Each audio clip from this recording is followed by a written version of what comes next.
On behalf of our beloved Pastor Melvin Ramirez and to all the leaders of JC Masi Church, narito po ang inyong lingkod para gamitin ng ating Panginoon. And I believe may gagawing dakilang bagay ang Diyos ngayong araw na ito.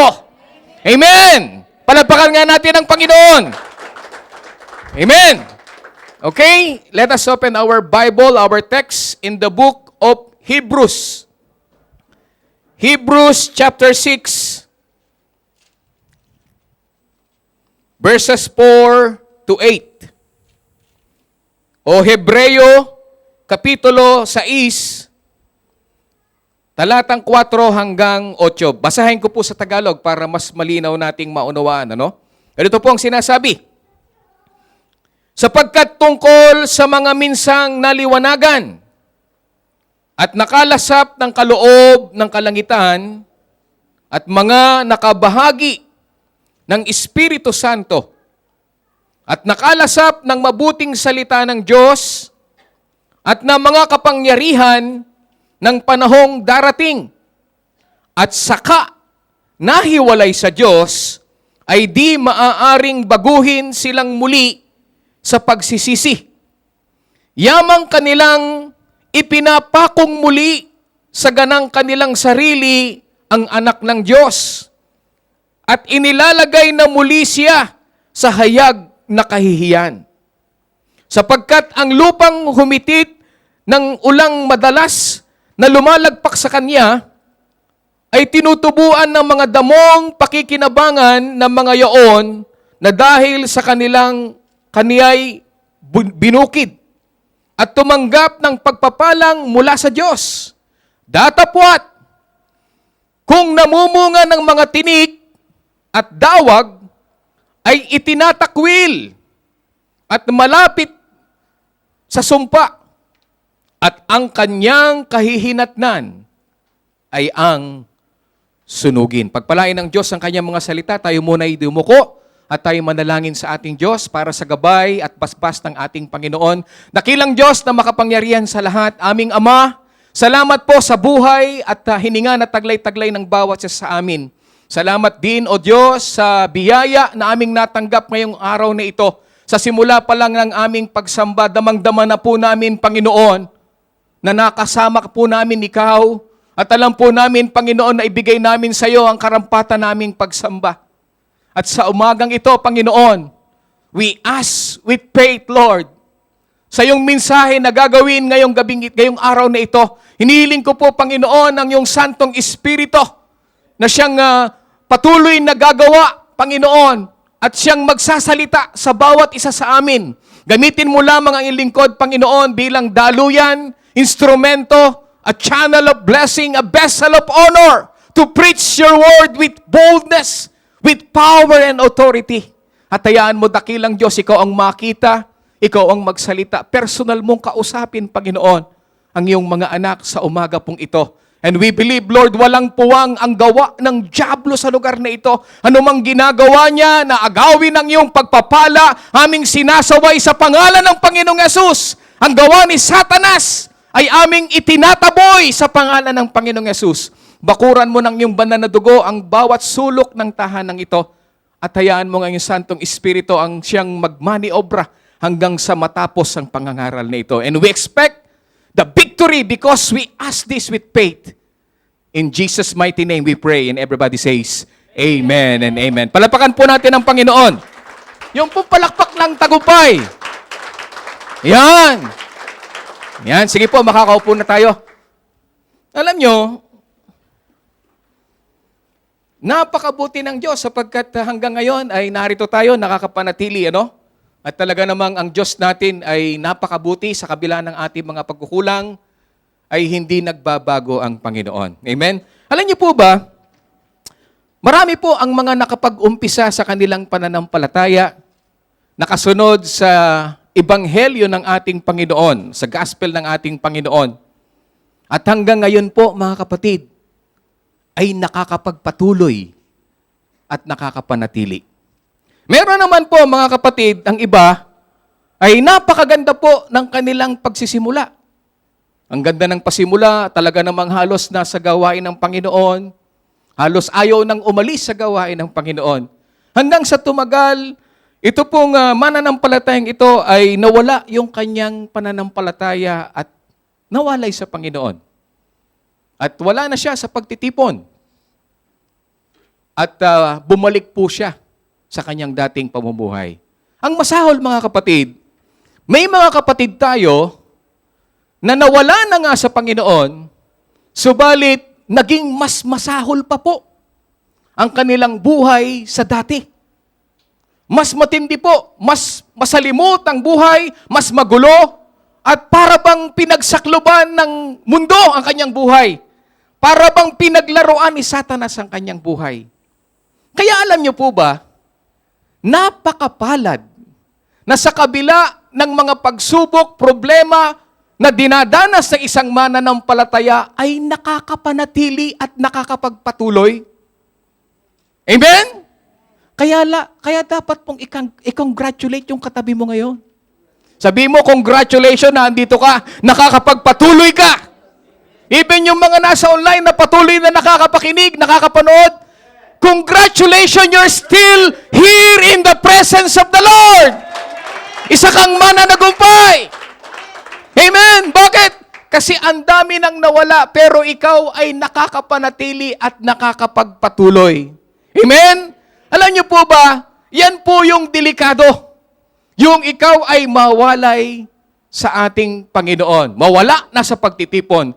Alam niyo po ba, our topic for this morning is entitled, Warning Against Apostasy. Pag sinabing apostasy, mga kapatid, ito po yung pagtalikod. Pag sinabing warning, ito'y isang babala, mga kapatid, para sa papalapit na mararating o mangyayari sa inyo pong mga buhay. Una, pag sinabing warning, what is the meaning of warning? Pag sinabi pong warning, it means a warning is a caution against possible danger. Pag sinabing warning, mayroong possible danger na paparating, may problemang paparating, or other unpleasant thing that might happen. Kaya binibigyan ka ng babala. Binibigyan ka ng warning. Amen? Pag sinabing warning, para po itong isang nakakita ng sunog. Amen? Katulad dito. Ayan. Pag may nakita po kayong sunog, usok pa lang at nangangamoy na, may kaba ka na. Lalo na kapag nakita mo yung apoy, at wala kang ibang gagawin, kundi anong gagawin mo? Ikaw na unang nakakita, bababalahan mo, wawarningan mo, yung mga taong nasa malapit sa'yo. Bakit? Para hindi sila pumunta sa apoy na ito at sila ay mapahamak. Sisigaw ka, sunog! Sunog! Meron ba ditong nakakita ng sunog pero ang ginawa, tumahimik na lang? Tatawa-tawa pa, ay sunog! May sunog. No. Kapag merong sunog at alam mong yung mapapahamak yung tao o yung tahanan na yon, kinakailangan kang magsalita ng babala. And that is called a warning. In the Bible, mga kapatid, the concept of warning refers to divine alerts.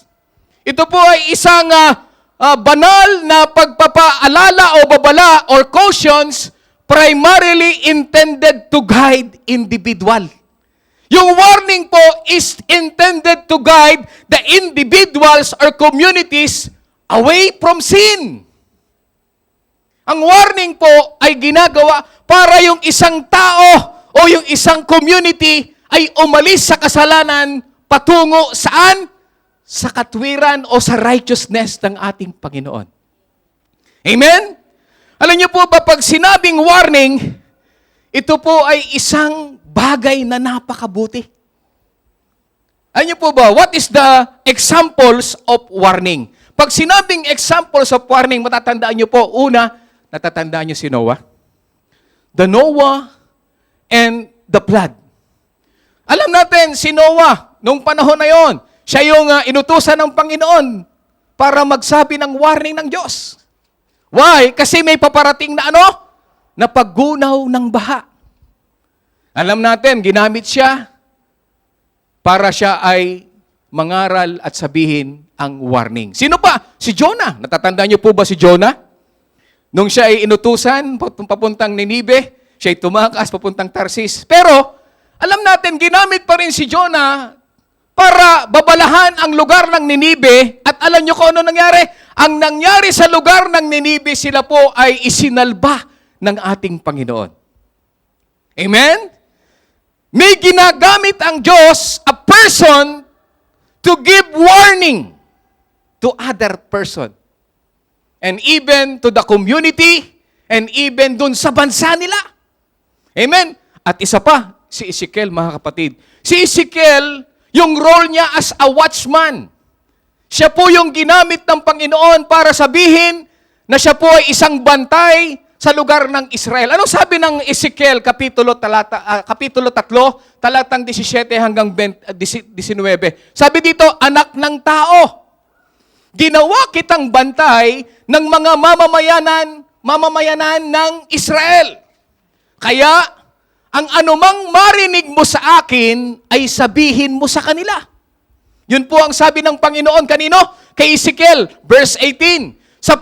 Kapag sinabi kong mamamatay ang taong masama, pero hindi mo siya binalaan o pinagsabihang lumayo sa kasamaan para maligtas, mamamatay ang taong iyon dahil sa kanyang kasalanan at pananagutan mo sa akin ang kamatayan nila. Yun ang sabi ng Panginoon. Bilang isang bantay, sinabihan tayo ng Panginoon, kailangan pag may nakita ka na gumagawa ng masama, kailangan mo siyang pagsabihan. Meron ba dito nakakita, gumagawa ng masama? Tuwang-tuwa pa. Ang galing niya. Tuwang-tuwa, gumagawa ng masama. Hindi nagagalit. Alam niyo, hindi masamang magalit. Ang pagkagalit, it is not a sin, brothers and sisters. Especially kapag alam mong ang kasalanan ay magbubunsod sa kanya sa kamatayan. Ang sabi dito, inutusan si Ezekiel bilang bantay para sabihan yung gumagawa ng kasalanan para hindi siya mapunta sa kamatayan. And even though magalit na yung iyong pagsasabihan, dapat mong magsalita ng warning sa kanila. Amen po ba? Amen. Lahat ng hindi takot magsabi ng warning, magsabing amen. Amen. Wow, palapakan natin ang Panginoon. Amen. Ang sabi niya, pag sinabi ko sa iyo na sabihan mo si sister na ganito, na siya ay mamamatay sa kanyang ginagawang kasalanan, at hindi mo sinabi. Anong sabi ng Panginoon? Sisingiling kita. Kapag siya'y namatay.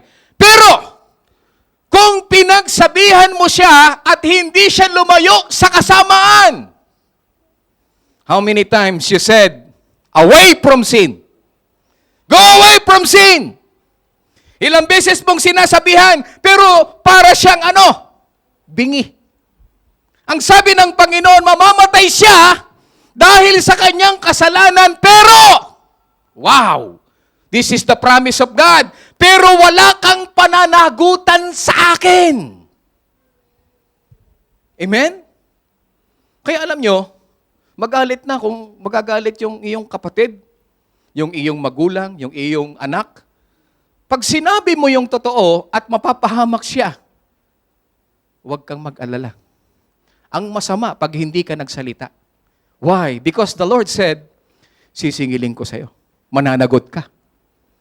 And I know, dito sa bawat isa po sa atin, I know, inutusan ka rin ng Panginoon.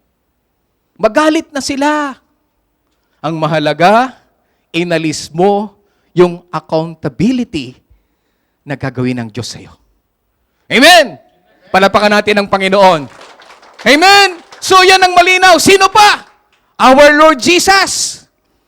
Jesus' warnings in Matthew 24. Ginamit din ng Panginoon, ng ating Ama, ang ating Panginoong Yesus. Kung babasahin natin ang Matthew 24, there's a lot of warnings na isinulat po dito. Kung babasahin natin in the book of Matthew 24, ito po yun. Tingnan po natin. Una, there's signs to watch for in our society. Yung warning ng Panginoon ay makikita mo sa community, sa ating bansa, o sa society. Ano ang makikita mong tanda? there is a wars. Rumors of wars. Nation against nation. Kingdom against kingdom. Yun ang sabi ng Panginoon. Darating na, malapit na ang aking pagbabalik. Pag may nakita na kayo na ang nangyayari na andyan na yung mga labanan, digmaan, bansa sa bansa, ang dami na po na dumaan. Amen?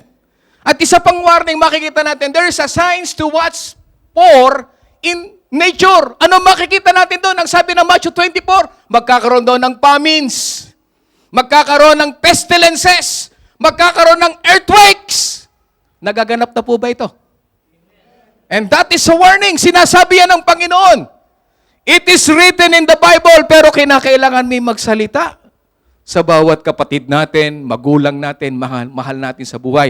And even there is a signs to watch for in the church. Ito yung mga sign na malapit nang dumating ang Panginoon. Ano makikita natin?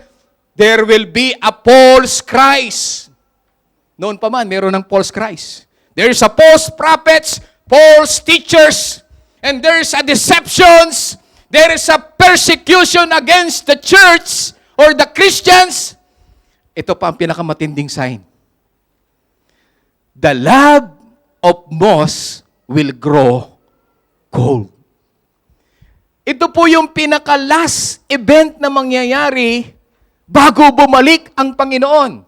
Ang sabi ng Lord, marami ang manlalamig sa kanilang pananampalataya.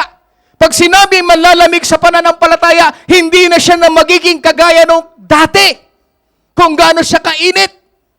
Dati kapag dumarating sa church ang usapan alas 9, darating siya 8:30 pa lang nandito na. Pero ngayon, nagsisimula na alas 10 na, darating pa lang at hello, talagang pagdating talagang akala mo walang nangyari. Preaching na darating. Ingat. The love of moss will grow cold. Amen? Maraming mga mananampalataya na hindi na kagaya ang enthusiastic noon sa ngayon.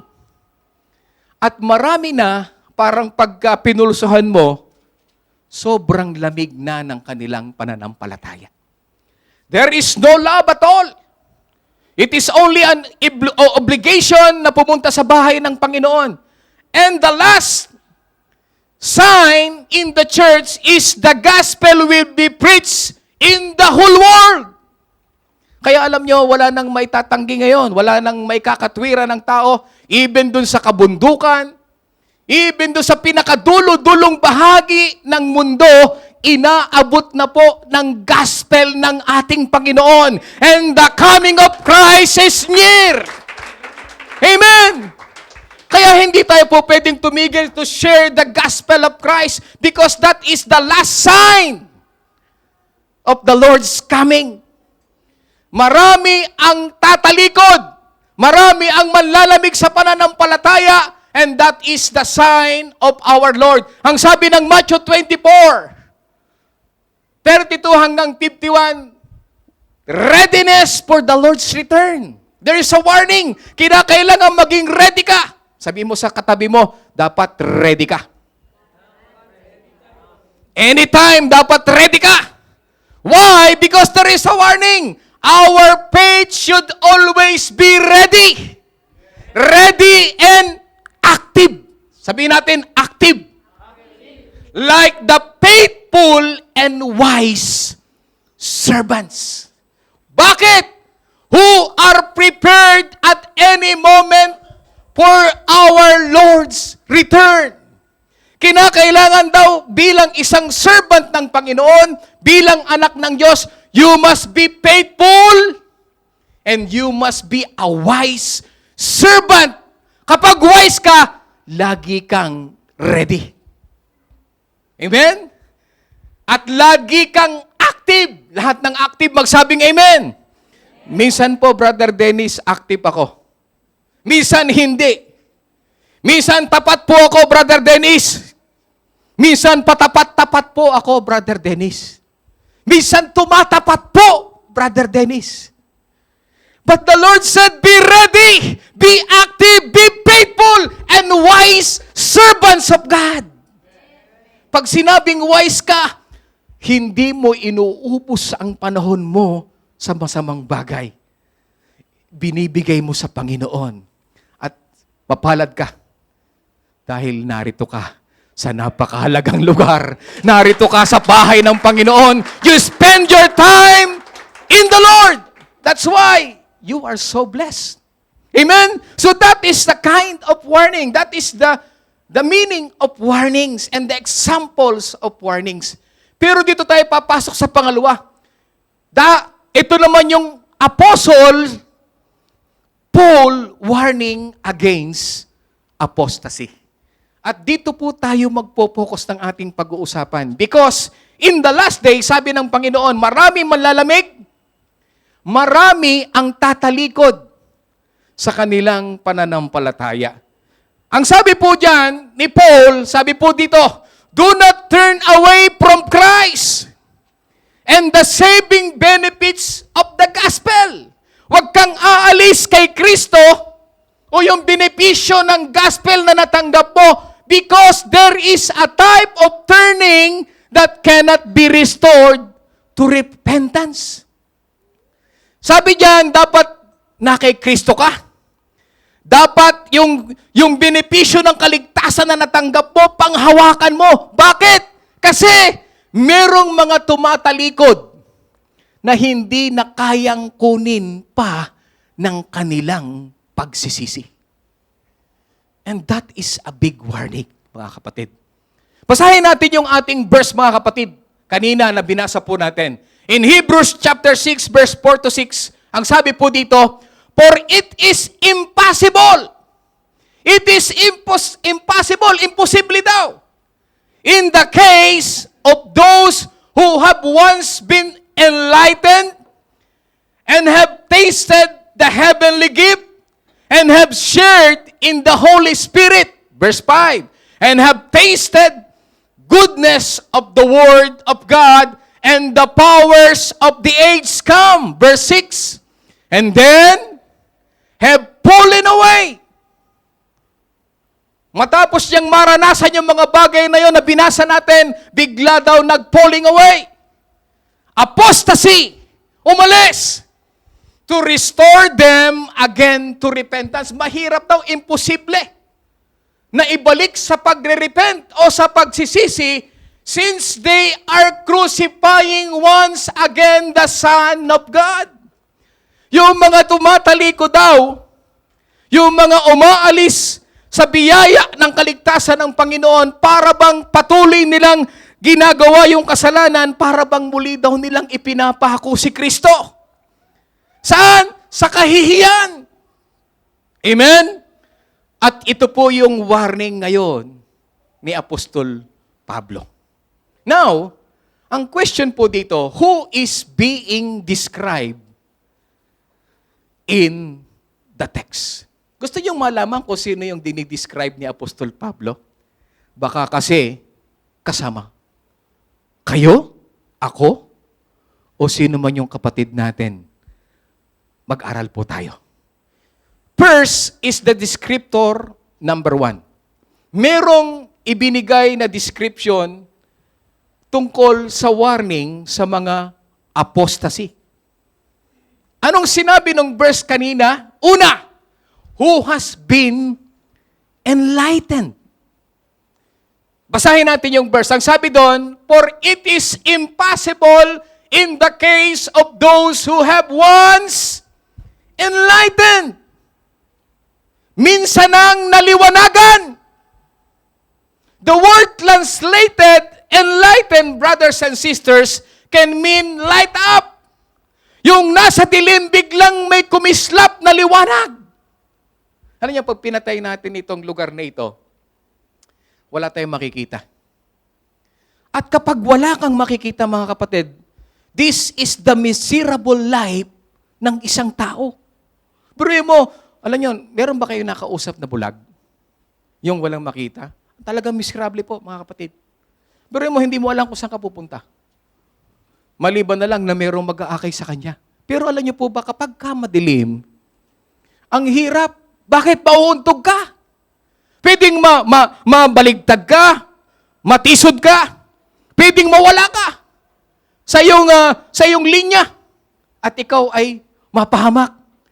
Ang sabi ni Apostol Pablo, pagdating sa enlightened, it is like a dark place na nilagyan ng ilaw para makita mo ng maliwanag yung lugar na yon.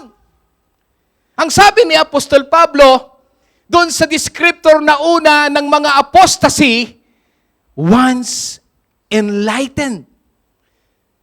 Once naliwanagan. Minsan ang naliwanagan. Ano pa?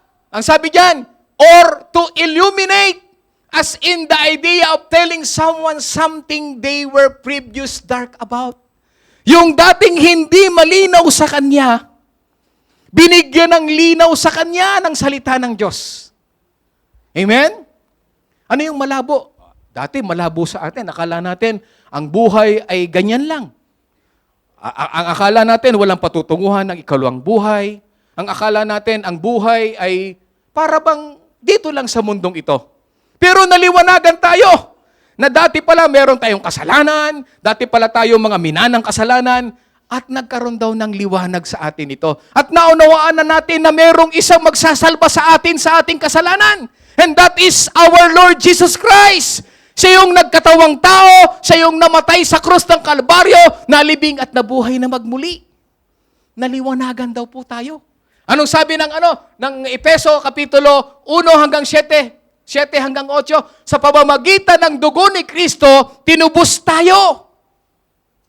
Na ang ibig sabihin ay pinatawad. Lahat ng pinatawad, magsabing amen. Amen. Ang mga kasalanan natin, napakalaki ng biyayang ipinagkaloob sa atin ng Diyos. Bakit napakalaki? Kasi binigyan niya tayo ng karunungan at pangunawa na pinatawad na tayo. Sabi mo sa katabi mo, pinatawad ka na. Nilinis ka na. Wala ka ng kasalanan. Wow. Wala ka ng utang. Alam niyo, kapag narinig niyo, wala ng utang, napakalaki. Pero lalo na kapag milyon ng utang mo. Tapos sasabihin sa'yo, wala ka ng utang. Simula ngayon, wala ka ng utang. Baka siguro umabot sa ceiling yung udlongdag mo eh. Ganun ka katindi, pinatawad ka. Yung utang mo, binayaran na. Kaya dapat mo palapakan ng Panginoon. Amen! Hallelujah! Binigyan niya tayo ng karunungan at naunawaan natin na napatawad tayo sa pamamagitan ng ng gospel ng Panginoon. Anong sabi ng verse 9? At ipinaliwanag sa lahat kung paano maisasakatuparan ang plano ng Diyos. Noong unay inilihim ito ng Diyos na lumikha ng lahat ng bagay, hindi nauunawan in the Old Testament. But now, it was clear na si Yesu Kristo ang kaisa-isa nating tagapagligtas. Amen! Na ang ibig sabihin pala kahit magpakabait ako, impyerno pa rin ako. Na kahit gumawa ako ng mabuti, impyerno pa rin ako. Wala tayong alam. But when we hear the gospel of Christ, that the Lord died for us, naliwanagan tayo mga kapatid. Sumunod tayo sa balita ng kaligtasan, at ngayon nakapanatili tayo. Pero ang hamon dito at ang warning ni Apostol Pablo, dun sa mga taong naliwanagan na, kaya lang tumalikod. Una, naliwanagan na. Lahat ng naliwanagan na, huwag po tayong aalis. Delikado. Amen? So maliwanag po ba sa atin? Yung unang description ng nag-a-apostasy o umaalis, naliwanagan na siya eh. Bumalik uli saan? Sa dilim. Hawak na niya yung ilaw. Pero binitawan yung ilaw at nagpunta uli sa dilim. Danger. Pangalawa na descriptor ni Apostol Pablo. Who have tasted the heavenly gift. Basahin natin yung verse. For it is impossible in the case of those who have once been enlightened. Yung una, been enlightened. And second, who have tasted the heavenly gift.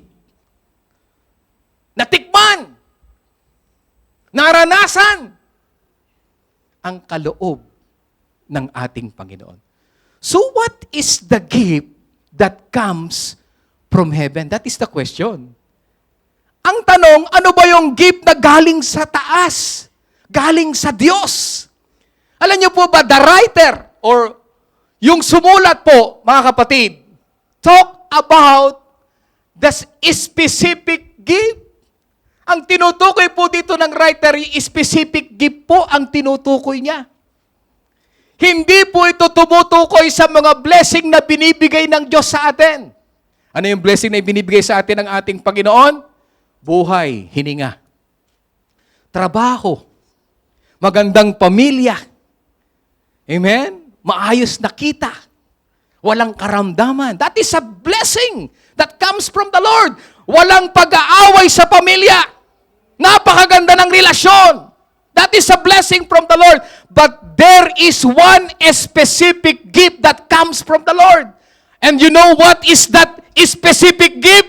That is the gift of salvation. The gift of salvation, and that is only the gospel of Jesus Christ.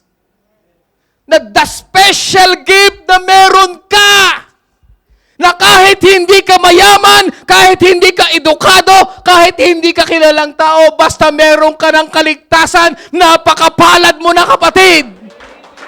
Hallelujah! Aanhin mo, summa cum laude ka. Aanhin mo kung ano-anong klaseng pangalan meron ka, mga achievements na meron ka. Pero wala ka naman sa Panginoon. Napakahalaga that you have the specific gift, and that is your salvation. Napakahalaga po niyan, kapatid. At alam niyo po ba, nasa iyo yan? Nasa iyo yan. Kung mananatili ka. Pero sinabi diyan nung sumulat, tasted a heavenly gift. Ibig sabihin, naranasan niya. What does it mean to taste it, brothers and sisters? Pag sinabing taste it, this is what? The kind of people who have experienced some of the benefits of the gospel but have fallen away. Wow! Nung una, grabe yung pag-iyak niya sa dugo ng Panginoon na naglinis sa kanya. Yung pagsusuko niya ng buhay, Panginoon, simula sa araw na ito, ayoko nang magkasala. Gusto ko nang sumunod sa iyo. Halos naghalo na yung sipon at luha mo. Pero, may hangganan. Anong sabi diyan? But have fallen away. Bye-bye. Amen? Kaya pagka pinalo up mo, no answer. Busy. Pasensya na po. Mabuti sumasagot ng busy. Sumasagot na medyo may trabaho po ako. Pero yung iba, mga kapatid, even sin, wala. Nakaranas na kayo doon? Yung kaibigan mo dati, yung kasama mo sa church, ngayon pinapollow up mo, even sin, wala eh. Wala talaga. Pag sinabing taste a heavenly gift, it means nakalasap. Nakalasap. Natikman. Naranasan niya. Subalit tinalikuran. Wow. Nakakatakot po ito, mga kapatid. Biro mo yung naranasan mo yung gift of the salvation of God. Na talaga namang halos sa nung time na yun, kahit nga magalit na sa iyo mga kaibigan mo, halos sa alos ayaw kang paatinin ng mga magulang mo, pero ayaw kang pigilan kahit may sibat pa yan. Kahit pa saraduhan yung pinto, dadaan ka doon sa bintana. Ganun ka magmahal sa Panginoon eh.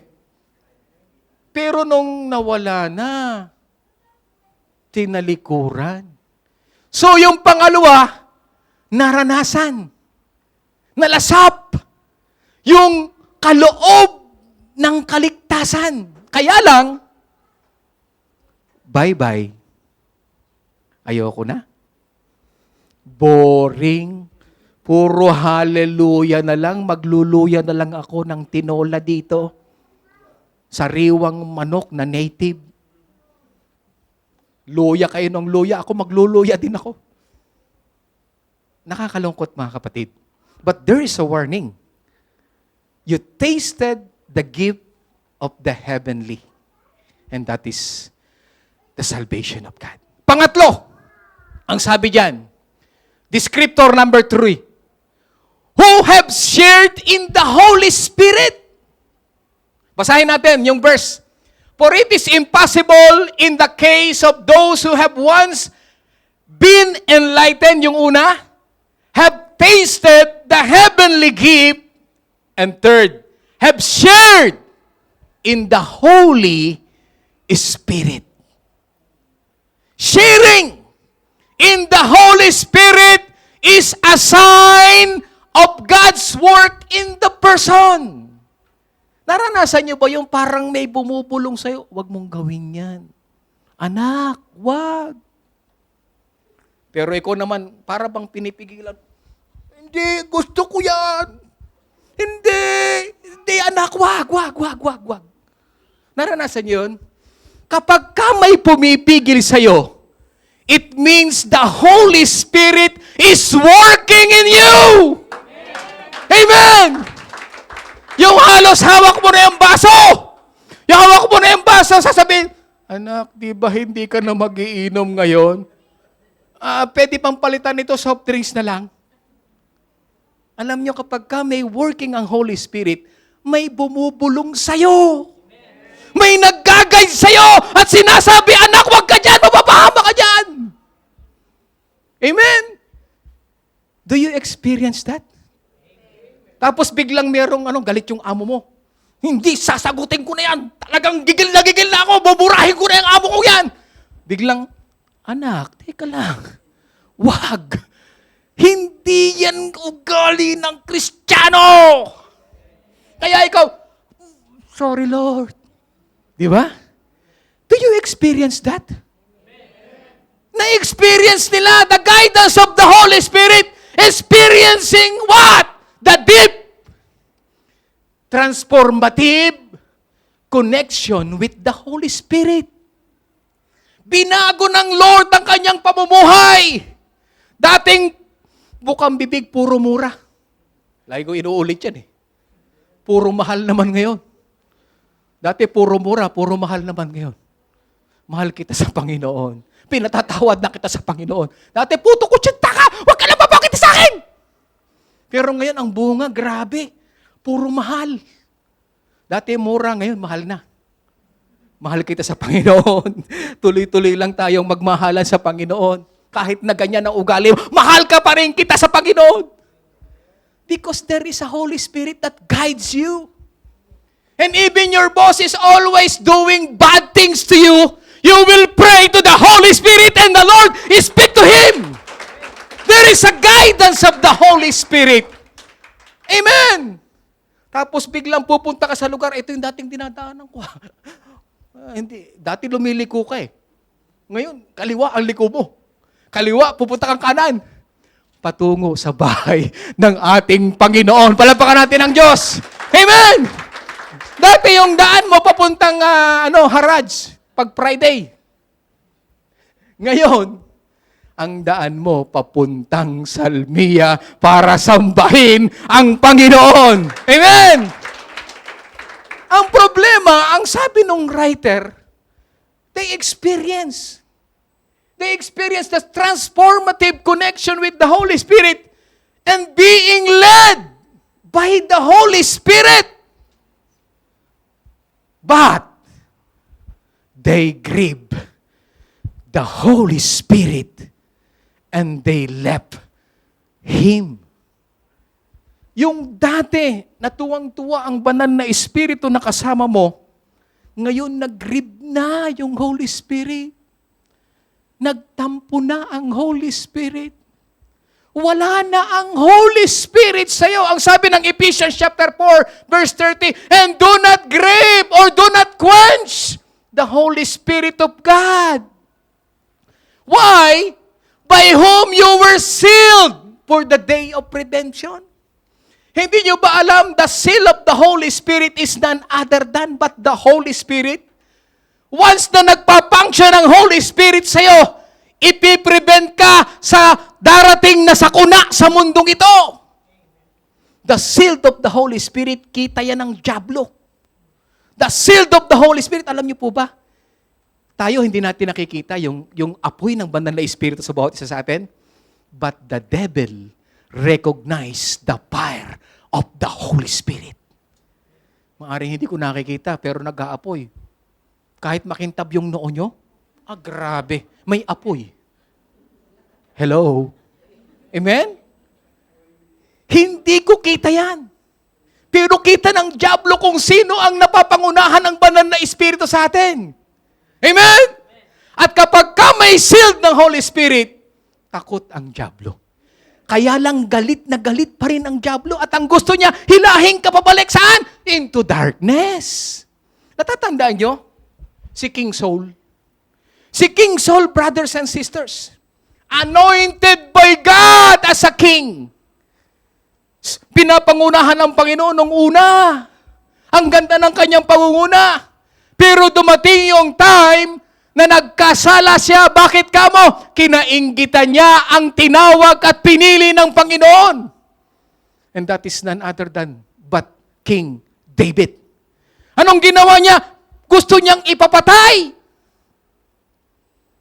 At alam niyo, kapag ka ikaw pala ay gumawa ng mga hakbang para masama doon sa tao, nagigrieve ang banal na Espiritu. Yung palang siraan mo, magmarites ka palang, huy, alam mo, nakita ko. Magkasama silang dalawa. Yung babae, matangkad, maputi. Alam ko sila. Hindi niya alam, yung pala kapatid. Nagkamali. Chismosa may marites Amen? At siniraan pa, ganun. Kaya, ganyan ba mga Kristiyano? Alam niyo, kapag ka mananampalataya ka at ganun ang ginawa mo, you will grieve the Holy Spirit. Aalis talaga, mga kapatid. Mararanasan mo yung parang empty ang buhay mo. Lalo na kapag ka nabuhay ka sa kasalanan. Yung alam mong tama, tapos hindi mo ginagawa. Tapos yung alam mong mali, yun ang ginagawa mo. Ay magigrieve talaga ang banal na Espiritu, mga kapatid. Akalain mo, bawal mangupit, ikaw kupit ng kupit. Ay grieve talaga ang Holy Spirit. Brother Dennis, 5KD lang naman.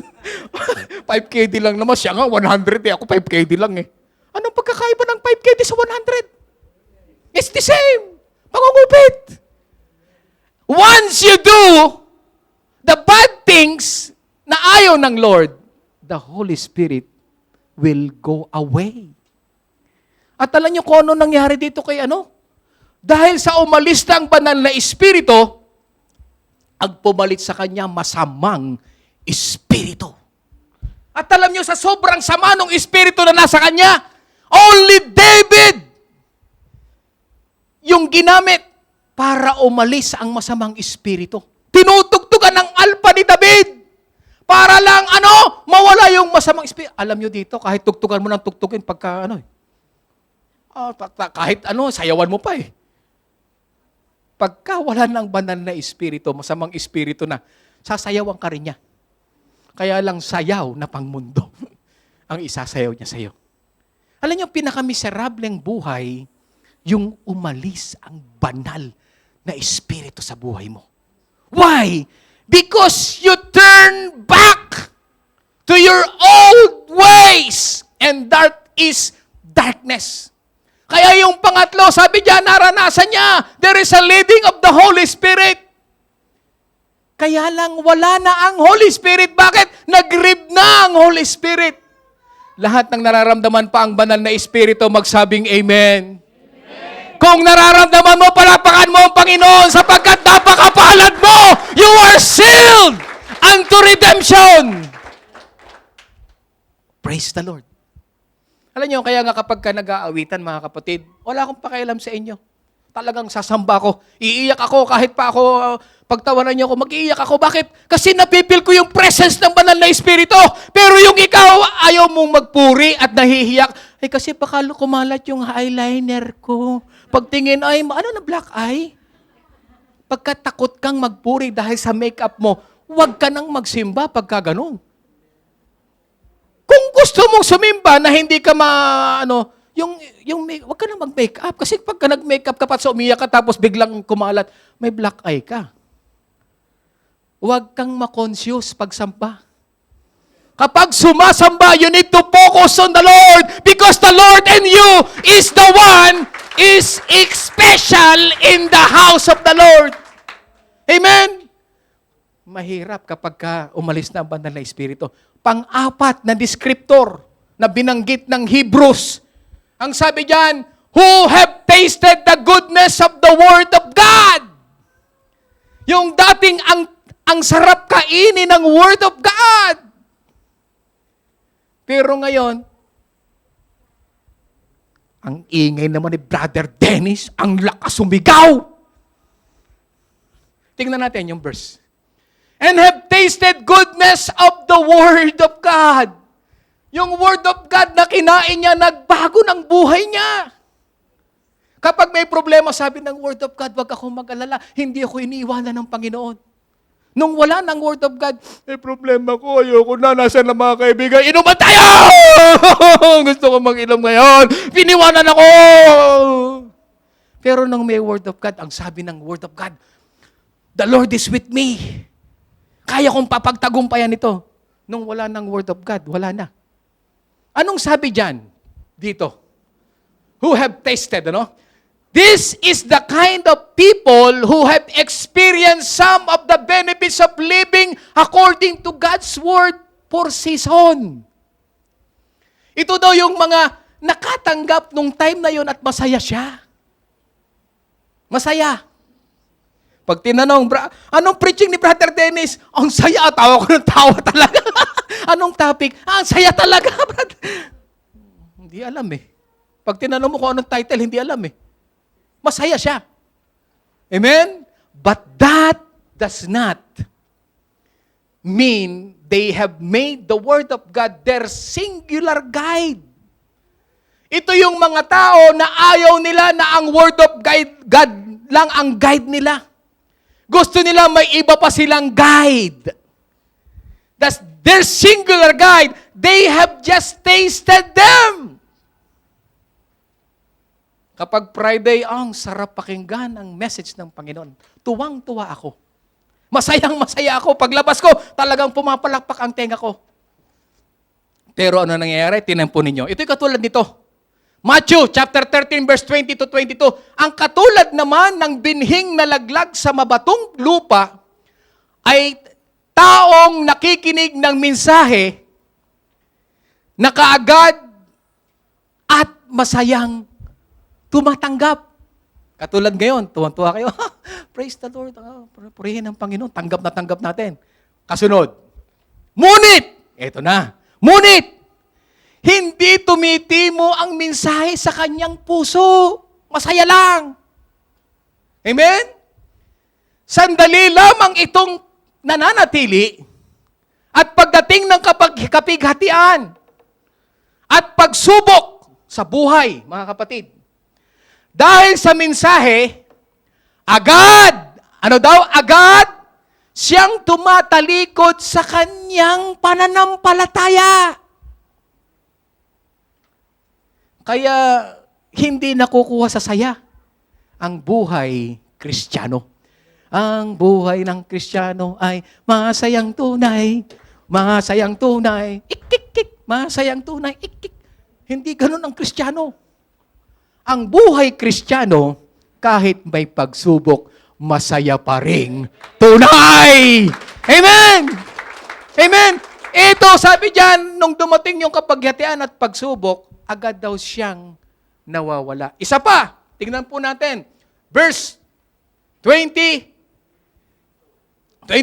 Ang binhi namang nahulog sa may matitinik na halaman ay ang mga taong nakikinig ng mensahe. Ngunit, eto na, dahil sa pagkabalisa sa maraming bagay at pagkahumaling sa kayamanan, nawawalan ng puwang sa kanilang puso ang mensahe at hindi nagkakaroon ng bunga. Amen? Ito naman, nakapakinig, masayang-masaya, tinanggap ang salita ng Diyos nung may offer ng napakalaking kayamanan. O, ikaw, bibigyan kita ng trabaho. Pag Friday, malaki ang sahod mo, doble. Pumalakpak at lumaki yung tenga mo. Doble. Kung ang sahod ko 200, magiging 400? Yes! Dahil sa kayamanan, ginrab na wala sa Panginoon. Amen? They experience, but they left. They accept the Word of God, but they left. Yung panglima, ito matindi. Descriptor number 5, who have tasted the powers of the age to come. Na-experience niya yung power of the age to come. Anong ibig sabihin nun? Tinan po natin. And have tasted goodness of the Word of God and the powers of the age come. Anong ibig sabihin nito? Pag sinabing experience, the age come, this is a reference to the coming kingdom of God or the new creation. Naranasan niyang mabago ang kanyang buhay. But again, the test of genuineness view the idea of tasting something without fully experiencing the new creation. Ibig sabihin, hindi pa fully nababago yung buhay niya, tumalikod na. Hindi natapos. Nakakita na kayo dito, nagparitoke ng ilong. Hindi natapos yung ilong, tabingi. Papayag ba kayo tabingi ilong nyo? Meron ako nakita nga sa TV. Yung ilong tabingi. Ay hindi pa daw tapos eh. Ay kapag hindi pa tapos, hindi ka na babalik para tapusin? Ay be, kailangan tapusin mo para maging maganda ka. At ganon din sa gawain ng Lord. The finished work of the Lord must finish until the last breath of your life. Hindi pa tapos si Kristo sa pagbabago ng buhay mo kasi ang dami pang tinatabas. Hello, sa tinatabas, hindi lang bilbil ang tinatabas. Ang ugali, tinatabas. And that is the Word of God. Tinatabas ng Lord yung ugali mong hindi ka lugod-lugod. Ang problema, hindi pa tapos ang pagtabas ng Lord, ng Word of God, the power of the age to come, pero ikaw, bye-bye. Ang itsura siguro nun, hindi pa tapos eh. Ano? Baka yung ilong walang butas. Ay, pagka walang butas, hindi ka makahinga, hindi ka babalik. Mamamatay ka. Amen? Hindi, Brother Terry, sa bibig ako hihinga. Ang mahirap naman sa bibig kang huminga. Hindi ganon. Kailangan mas maganda ang sabi ng Lord, darating siya, iyaharap niya yung kanyang bride na ano? Without spot, without blemish, at ano? Without wrinkles. Gusto mo ba yung ganon? Manatili ka sa gawain ng Panginoon! Amen! Experiencing as the true son and heir of God, but not come to the point of full changes because they miss the old life and the lust of it. Sino dito nakakamiss ng dating buhay niya? Brother Dennis, tandang-tanda ko. Nung kasagaran ko ng pag-iinom, Brother Dennis, hanggang umaga, talaga grabe, Brother Dennis. Talagang lungangin yung kalaban ko, ako takatayo pa. Singkit na yung mata ko, pero nakatayo pa ako. Yun ang kabataan ko. Gusto mo ba yun? Na pag-uwi mo, away kayo ni Mrs. dahil puro pag-iinom ka? Now, they change your life with the Word of God and by the Lord. Tapusin mo ang ginagawang pagbabago sa iyo ng Lord. Huwag kang aalis, huwag kang mag-apostasy. You need to be changed to the fullest of God's character in your life. Hallelujah.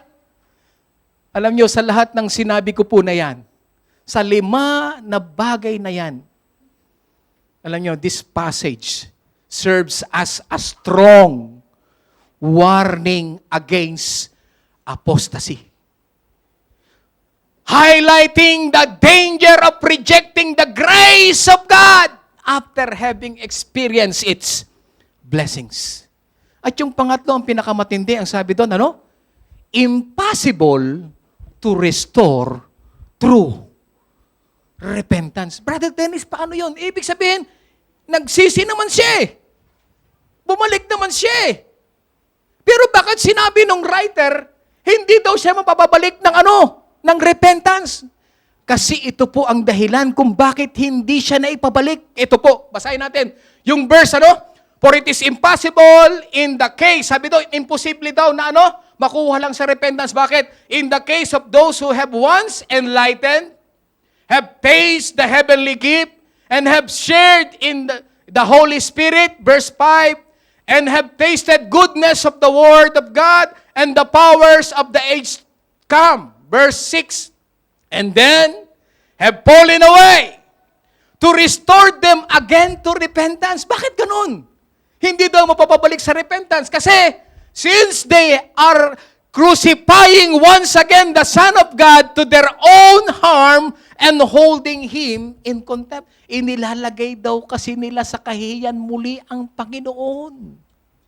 And then 7, for land that has drunk the rain that often falls on it and produces a crop. Yun daw yung tamang pananim, nagbubunga ng tama. Kaya lang, useful to those for whose sake it is cultivated, receives a blessing from God. But yung verse 18 ang po ninyo, but if it is bears thorns and thistles, alam nyo yung merong nakikitang bunga. Yung bunga ng mani, magbubunga ng mani. Yung bunga ng ampalaya, magbubunga ng ampalaya. Ang problema, ang naging bunga nito, hindi bunga. Bunganga. Bungang araw. Bakit kamo? Anong sabi diyan? Ang kanyang naging bunga ay tinik. Tinik.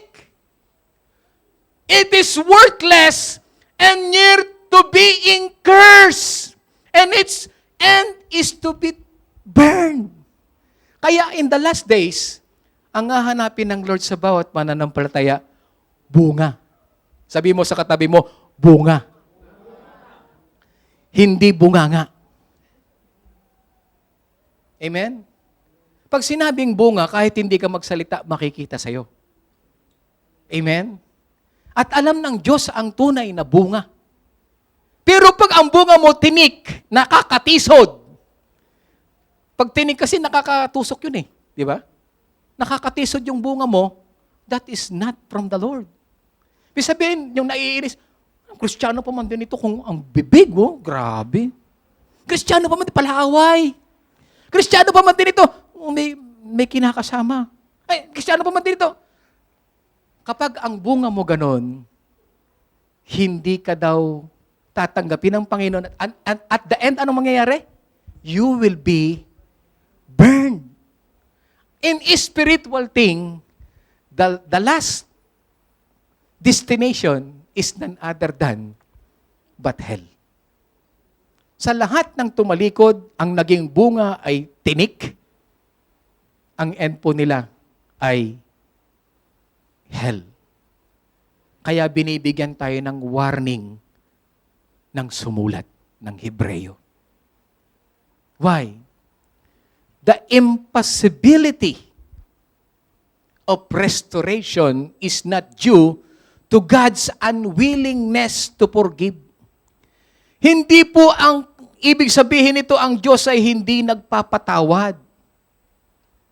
But rather, a consequence, ayan na, a consequence of the individual's choice.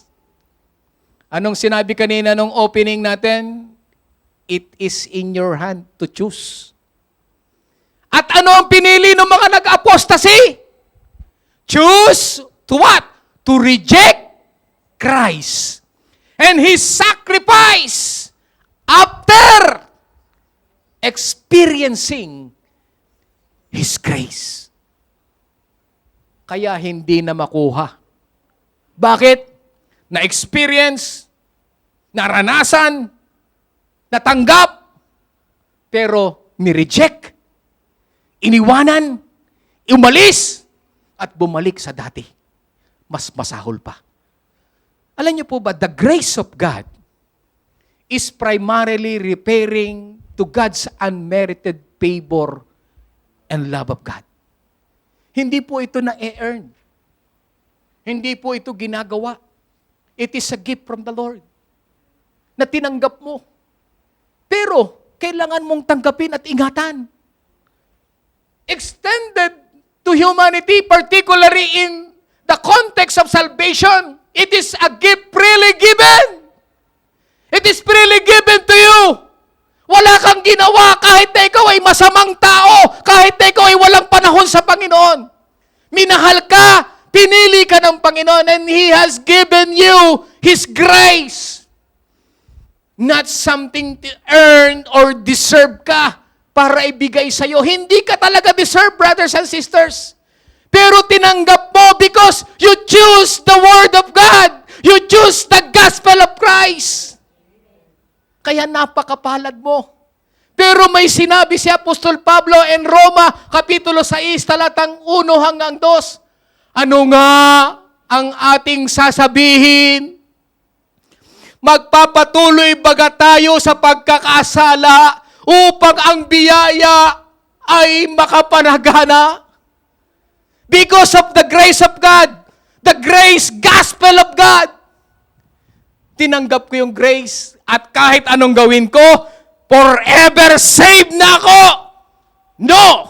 The Lord said, ang sabi ni Apostol Pablo, kung natanggap mo yung biyaya ng Panginoon, ibig bang sabihin nun, dahil ito ay gift, magpapatuloy ka pa rin sa pagkakasala para yung biyaya ng Panginoon ay managana?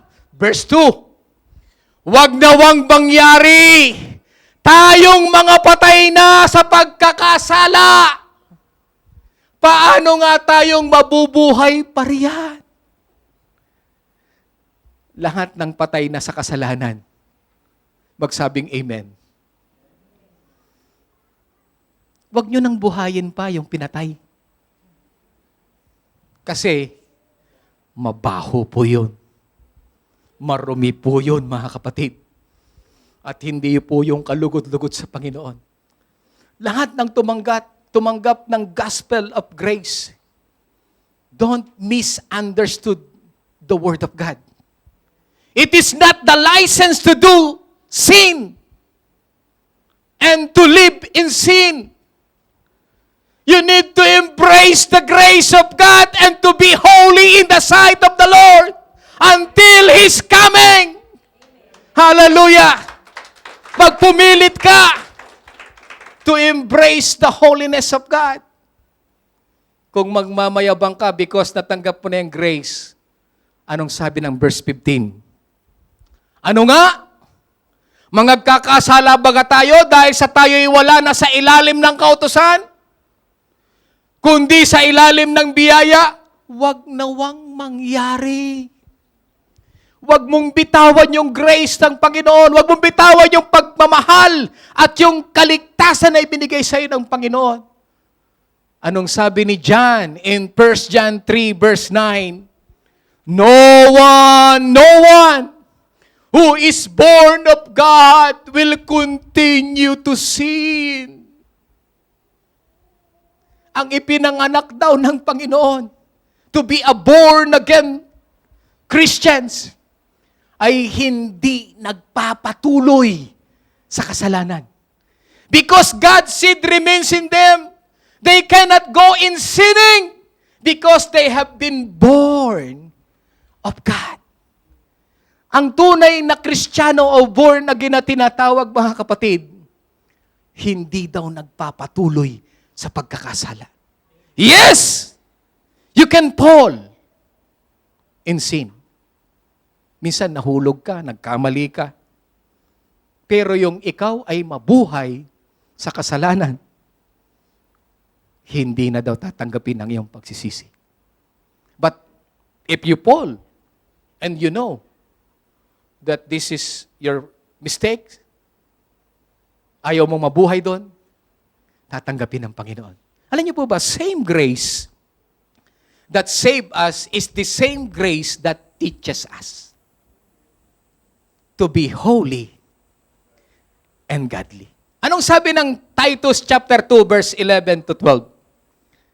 For the grace of God that bringeth salvation, the grace of God na ipinapangaral ng marami, the grace gospel of God na dala-dala ni Apostol Pablo, bring salvation had appeared to all men. Dumating sa atin ang grace ng ating Panginoong Yesus. Verse 12, teaching us what is the purpose of the gospel of Christ, teaching us that denying ungodliness and worldly lust. Ang gospel of grace, tinuturuan ka na i-deny mo ang ungodliness at the worldly lust. Kapag hindi ka tinuturuan na hindi ka umalis sa kasalanan, that is not the gospel of grace. The gospel of grace is teaching you to deny ungodliness and worldly lust. Pero yung sinasabi, okay lang yan, magkasala ka, ligtas ka na hanggang sa wakas. No! Because God's gospel of grace is teaching us to deny, and not only to deny, to live soberly, righteously, and godly in the present world. Hanggat buhay ka daw, ang gospel of grace, tuturuan ka to deny ungodliness, to deny fleshly worldly lust, fleshly lust, and to live soberly, righteously, godly, hanggat buhay ka, hanggat hindi pa bumabalik ang Panginoon. Pero yung sinasabi mo, hindi, pinatawad na ako noon, yung gagawin ko pa, patatawarin pa rin ako ng Panginoon. Pinatawad na ako ng Panginoon. Ako'y ligtas, kahit pa ako ay maraming kasalanan, kahit pa ako ay kung sino-sino ang kinakasama. Kahit ako pa ay masamang tao. Pinatawad na ako, natanggap ko na yung gospel of grace. No. Amen? We need to live righteously and godly in the sight of the Lord. Alam nyo, hindi mahirap kapag ka nasa iyo ang banal na Espiritu. Minsan, siyempre nagagalit ka. Minsan, tumataas ang boses mo. Minsan, nagkakamali ka. Pero pag naandyan yung Holy Spirit, sasabihin sa'yo ng banal na Espiritu, okay lang yan, anak. Sige, bumawi ka. Sabi mo sa katabi mo, bumawi ka. Okay lang yan, bumawi ka. Kung may mistake ka na nagawa, bumawi ka. Kasi, alam niyo po ba, pagdating sa apostasy, ito ang turing ng ating Panginoon. In Peter, ikalawang Pedro 2:20 hanggang 22. Ang mga taong nakakilala na kay Heso Kristo, lahat na nakakilala kay Heso Kristo, magsabing amen. Amen. So you are the one who is, Peter said in this word. Amen? Nakakilala na. Sabi dito, ang mga taong nakakilala na kay Heso Kristo na Panginoon at tagapagligtas. Pero, wag nawa ito ang maging address natin, no? Tagapagligtas ay tumalikod nasa kasamaan ng mundo. Ayan, tumalikod na daw sa kasamaan ng mundo. Nawa tayo yan, na tumalikod na. Pero ito yung pangalawang clause. Tingnan mo. Ngunit, kung muli silang bumalik sa kasamaan at maging alipin muli nito, mas masahol pa sa dati ang magiging kalagayan natin. Sabi ni Apostol Pedro, kung naliwanagan ka na, napatawad ka na, niligtas ka na ng Panginoon, at ikaw ay nabago na ang buhay, at ikaw ay bumalik sa iyong dating pamumuhay, ang sabi niya dito, magiging masahol pa daw sa dati ang magiging kalagayan natin. Bakit kamo? Mabuti pang hindi nila natagpuan ang landas patungo sa matuwid na pamumuhay. Mabuti pa daw, hindi na nila natikman, naranasan, natanggap. Bakit? Kaysa natagpuan ito at talikuran lang bandang huli ang mga banal na utos na ibinigay sa kanila. Verse 22, bagay sa kanila ang kasabihan. Anong kasabihan? Ang aso'y kumakain ng suka at ang baboy, paliguan man, ay babalik din sa kanyang lubluban. Lahat ng tumalikod, nag-apostasy sa grace of God. Ganito ang nagiging itsura. Aso, sumuka.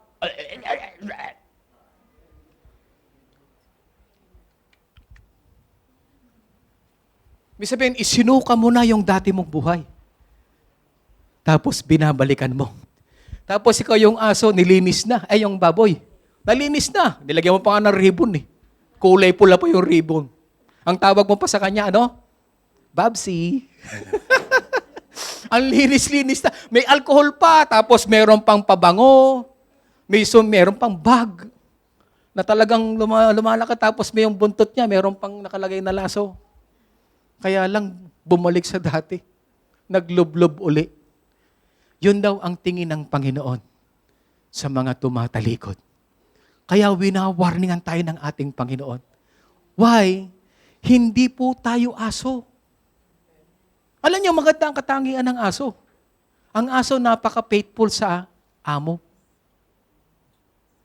Alam niyo, yung aso, nakaranas kami noon eh. Natatanda ko nung kapatid ko, yan, nandiyan sa Iesa. Nung maliit pa yung bahay namin, umalis kami noon, bagyo yata yun. Yung aso namin noon, mayroon pang aso noon eh, kami. Ilang araw kami hindi napakain. Talagang, akala namin, pagdating namin, patay na kasi bagyo nung time na yun eh. Nung dumating kami, alam nyo, kahit gutom na, payat na, gumaganon pa rin yung buntot. Pinakain pa rin ni tatay. Nakatali sa labas. Ang problema lang nangyari sa ulit, nilason. Pinakain ng bitchin. Nakita namin, tali na lang eh. Diba? Natatandaan mo yun? Tali na lang, pinutol yung tali. Inasusena. Pero mabait siya. Mabait yung aso, talagang napaka-faithful. But the bad things doon sa katangian ng aso, sumusuka siya, kinakain niya yung suka. At alam nyo, yan ang pinakamarumi na ayaw ng Panginoon. And you know, apostasy is like a dog eating his vomit. Kaya may warning ang Lord. Revelation, itong huling verse na babasahin ko sa inyo. Revelation chapter 22, verse 11, 14 to 15. Blessed are those who do His commandments. Lahat ng gumagawa ng commandments ng Panginoon, magsabing Amen. Mapalad ka. That they may have right to the tree of life and may enter through the gates into the city. But, verse 15, but outside are dogs. And sorcerers, and sexually immoral, and murderers, and idolaters, and whoever loves the practices a lie. Nung una, nagtataka kami. Bakit sinabing aso? Samantalang ang sinasabi dito lahat tao. Hindi rin ba kayo nagtataka bakit ang tinukoy dito aso? Na hindi po pwedeng pumasok sa langit. And now, the Word of God lighten us. Na kung sino ang tinutukoy na aso ng ating Panginoon is none other than the backslider na tumalikod sa Panginoon. Ang backslider, ang kauna-unahang hindi papasok sa langit na bayan ng ating Panginoon. Alam nyo, that's why there is a warning against apostasy kasi ayaw ng Lord na maging aso tayo. Amen? Huwag tayong bumalik sa dati nating buhay na iniwanan na po natin. Kasi kapag ganun ang gagawin natin, hindi tayo i-accept ng Panginoon sa langit na kung saan makakapiling natin ang Panginoon. Biruin nyo mga kapatid, bago pa sabihin nyo mga sorcerers, sexually immoral, yung murderers, idolaters, whoever loves and practices a lie, ang nauna, dogs. Bakit ganun, Brother Dennis? Akala ko ba sa langit walang aso? Walang hayop? Bakit nakasama yan hayop? Naunawaan namin na ang aso pala ay tumutukoy sa mga backslider. Anong sabi ng Revelation chapter 3, verse 11? The Lord said, behold, I come quickly. Hold that fast which thou hast. Ang sabi niya ng Panginoon, mabalis na. Malapit na akong dumating. Panghawakan mo na kung ano ang meron ka. Ang tanong, ano ang meron ka? The salvation of the Lord. Huwag mong bibitawan the grace of the Lord. Sabi diyan, which thou hast, that no man take thy crown. Even your crown, mga kapatid, alam nyo, yung inyong pinagpagalan sa mahabang panahon. Pero mo, simula nung 17 years old ka, naglilingkod ka. Tapos pagdating nung 40 years old ka, nawala ka sa Panginoon, biglang dumating ang Lord. Lahat ng pinagpagalan mo na crown o reward, mawawala. And even your salvation, mawawala. That's why there is a warning against apostasy. Ngayong umaga ito, mga kapatid, it is only a warning. Alam nyo, ang hirap mabuhay nang wala ang Panginoon. Ang hirap po, mga kapatid. Sa mundong ito na puno ng kasamaan, sa mundong ito na ang naghahari ay si Satanas, napakahirap po, mga kapatid, na mabuhay nang wala ang Panginoon, na mabuhay na hindi mo hawak yung kaligtasan mo, na hindi mo kasama banal na espiritu sa buhay mo. Napakahirap po, mga kapatid. Sa oras na ito, mga kapatid, kung kinakalabit kayo ng dati niyong buhay, kung kinakalabit kayo ng mundo, kinakalabit kayo ni Satanas na bumalik sa dati niyong buhay, let us pray to God, Lord, wag mo akong bibitawan, Panginoon. Wag mo akong pababayaan, Panginoon. Ayoko nang bumalik sa dati kong buhay. Ayoko nang muling maalipin ang kasalanan. Ayoko nang mabuhay muli na katulad nung dati. Pwede bang tayong tumayo, mga kapatid? Kausapin mo ang Panginoon sa oras na ito. Kung nag-iisip ka ngayon na para bang ang hirap maging tunay na Kristiyano, kung naiisip mo, kapatid, na para bang gusto mo nang tumalikod sa Panginoon, matapos mong maranasan ang kaligtasan, matapos mong maranasan ang pagbabago ng Panginoon, matapos mong maranasan ang pagkilos ng banal na Espiritu sa buhay mo, matapos mong matanggap ang buhay na walang hanggan na kaloob ng ating Panginoon. Subalit may warning ang Lord. Kung tatalikod ka kapatid, hindi mo maranasan ang kaloob ng kaligtasan ng ating Panginoon. Thank you, Jesus. Salamat, Panginoon. Salamat, Panginoon. Salamat po, Panginoon. Salamat, O Diyos. Salamat po. Hallelujah.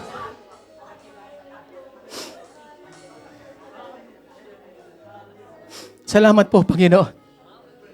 Salamat po, Diyos. Dakilang Diyos, aming Ama, marami po, Panginoon, na nakapagpasimula ng may kasiyahan. Nakasunod sa iyong mga salita.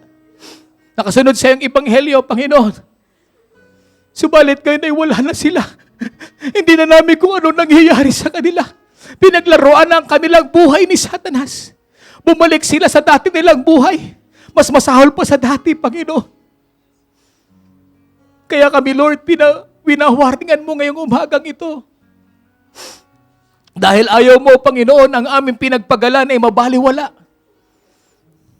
Ayaw mo, Panginoon, na kami ay maparusahan patungo sa impyerno. Matapos naming maliwanagan, matapos naming maranasan ang iyong mga salita, matapos kaming pangunahan ng banal na Espiritu, matapos naming maranasan ang kaloob ng makalangitan, Lord, ayaw po namin, Panginoon, na mawala ito. Ayaw namin na maagaw ito sa amin. Kaya wala kaming ibang hiling, Lord, hawakan mo kami. Hawakan mo ang aming pananampalataya.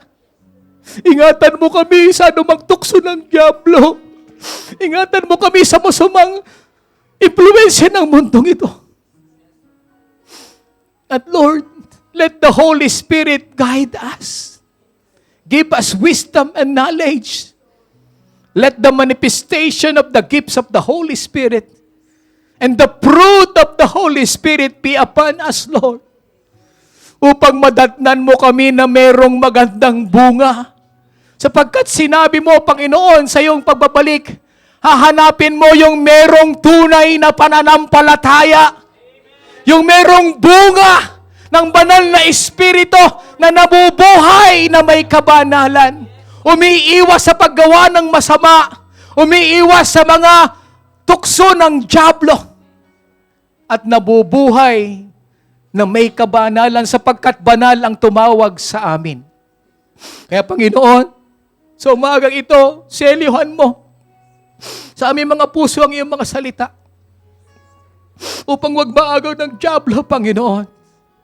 Kundi bagkos, Panginoon, ang aming puso ay maging isang matabang lupa, isang mabuting lupa, Panginoon, natataniman ang iyong mga salita at magbubunga ng kaloob at bunga ng banal na Espiritu. Ingatan mo po kami, Panginoon, hanggang sa iyong pagbabalik. Madatnan mo kaming alive and remain. Madatnan mo kami, Panginoon, na mababa ang puso, hindi nagmamayabang, hindi nagmamalaki, hindi nagmamarunong, kundi na pangungunahan ng iyong Santong Espiritu. May mabait na puso at may kapakumbabaan na handang tumanggap ng pagtutuwid at handang mapangunahan ng iyong Santong Espiritu. Kaya Lord, salamat po sa iyong mga salita. Salamat po, Panginoon, sa pagpapala mo ngayong umagang ito. Ingatan mo ang iyong mga anak, Panginoon, sa masama. Ingatan mo ang iyong mga anak sa mundong ito. Ingatan mo ang iyong mga anak sa gawa ng dyablo at kadiliman. Preserve us, Lord, until the rapture day, until your coming, Lord. Salamat po, Panginoon. Pagpalain mo ang iyong mga anak. Pagpalain mo ang JC Massey Church. Pagpalain mo ang aming pamilya. Pagpalain mo ang bawat isa sa amin sa umagang ito. Wala kaming ibang gagawin, kundi ang maglingkod sa iyo, magtiwala sa iyo, sumamba at magpuri sa iyo sapagkat napakabuti mo sa aming pong mga buhay. Pinapalakpakan ka namin, Panginoon. Itinatanghal namin ang iyong pangalan. Pinadakila ka namin at ibinabalik sa iyo ang parangal at pagsamba. Ito po ang aming panalangin sa pangalan ng aming Panginoong Yesus. And everybody says, Amen and Amen. Pagpalain tayo ng lahat ng ating Panginoon.